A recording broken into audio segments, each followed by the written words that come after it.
It's one thing for the poor people to complain. It's another thing for the poor people to go to the mansions and fuck their shit up. Here it says about Thomas Hutchinson.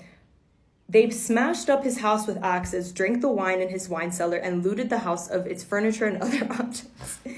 A report by colony officials to England said that this was part of a larger scheme in which the houses of 15 rich people were to be destroyed as part of a war of plunder, of general leveling and taking away the distinction of rich and poor.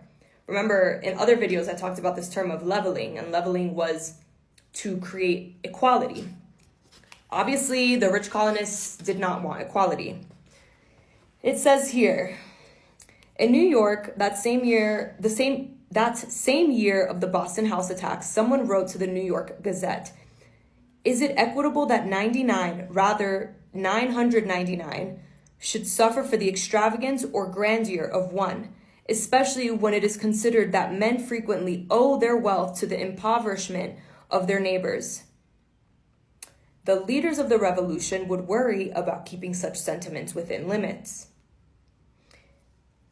The people who had money in the colonies wanted people to be pissed, but not pissed enough and not clear-minded enough to realize that the people they were actually supposed to be after were them.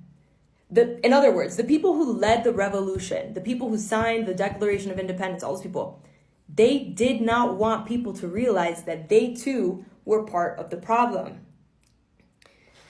They wanted open-air meetings where the population could participate in making policy, more equitable taxes, price controls, and the election of mechanics and other ordinary people to government posts. The consciousness of the lower middle classes grew to the point where it must have caused some hard thinking, not just among the conservative loyalists sympathetic to England, but even among leaders of the revolution.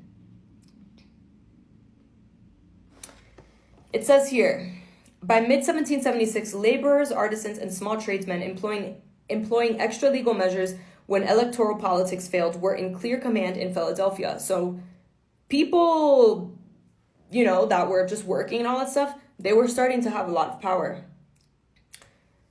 Helped by some middle-class leaders, they launched a full-scale attack on wealth and even on the right to acquire unlimited private property. This was a problem. Leading up to the American Revolution, it was just one thing after the other, after the other, after the other.